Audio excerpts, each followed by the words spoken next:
Hey everyone, are you struggling with backlogs?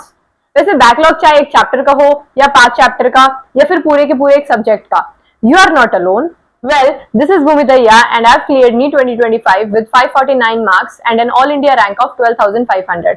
I've also qualified JEE Mains with 96.83 percentile and I've secured 1292 rank in IIT exam 2025. So today I'll be sharing a clear strategy to cover your backlogs effectively and quickly. So grab a pen and a notebook, let's get to work.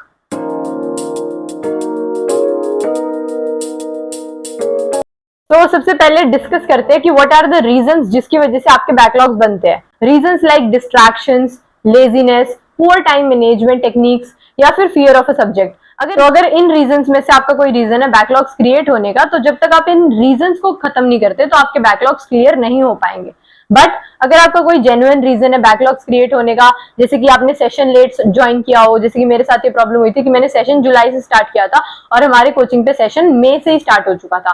तो अगर ये आपका कोई reason है या फिर आपका reason है कोई हेल्थ इश्यूज या फैमिली प्रॉब्लम्स, तो इन ऐसे रीजंस अगर आपके हैं तो you can easily clear your backlogs if you follow this video. Now let us start discussing the main topic of today's video, that is how to clear backlogs. First step जो आपको follow करना है वो ये है कि आप अपने करंट सिलेबस पे फोकस करो.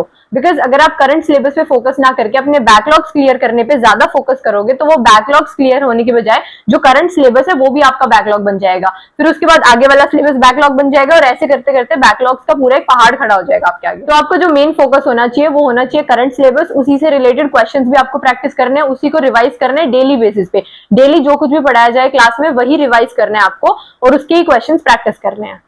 Second step is time management. आप जितना अच्छे से अपने टाइम मैनेज करेंगे उतना ही अच्छे से आप बैकलॉग्स भी क्लियर कर पाएंगे. आप जो करंट सिलेबस पढ़ रहे हैं वो तो आपको डेली बेसिस पे जैसे क्लासेस में पढ़ाया जा रहा है वैसे ही पढ़ना है. इसके साथ साथ आपको कुछ एक्स्ट्रा टाइम निकालना है अपने शेड्यूल से जिसमें आप अपने बैकलॉग्स को क्लियर करने की ट्राई करेंगे. तो बेसिकली करना क्या है, जो आपके रेगुलर वीक डेज हैं जिसमें आप अपनी कोचिंग अटेंड करते हो उसमें क्या करना है आपको बेसिकली सिर्फ 30 मिनट्स निकालने अपने बैकलॉग्स को क्लियर करने के लिए, जिसमें आप सिर्फ और सिर्फ अपने बैकलॉग्स पे ज्यादा से ज्यादा ध्यान देंगे और उससे रिलेटेड क्वेश्चंस भी प्रैक्टिस करेंगे. इसके अलावा सैटरडे, संडेज या जो भी आपको हॉलीडेज मिलती हैं उस पे हमारा मेन फोकस होगा बैकलॉग्स को क्लियर करना. इसमें आपको 4 से 5 घंटे निकालने हैं दिन के, जिसमें आप सिर्फ और सिर्फ बैकलॉग्स पे ध्यान रखेंगे.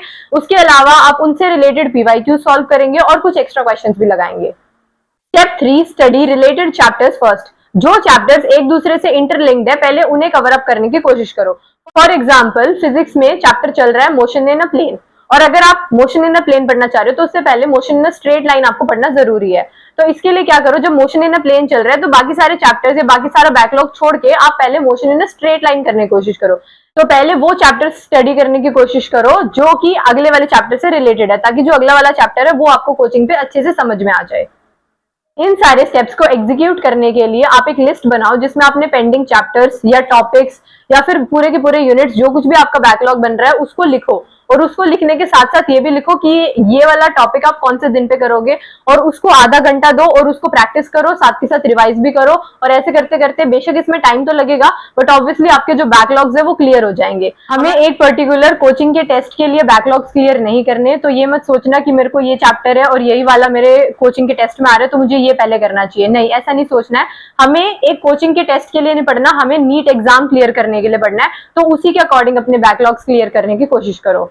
It's never too late. अगर आप आज से भी स्टार्ट करते हैं अपने बैकलॉग्स क्लियर करना तो you can easily do it. 30 दिन बाद आप मुझे कमेंट सेक्शन में आके जरूर बताना कि कितने आपने बैकलॉग्स अभी तक क्लियर करे हैं. Clearing backlog may seem tiring or boring, but every topic that you study will take you one step closer to your dream. Just stay consistent and believe in yourself. If you found this video helpful, do hit the like button and also subscribe to my channel for staying tuned to such videos. Thank you everyone for watching it.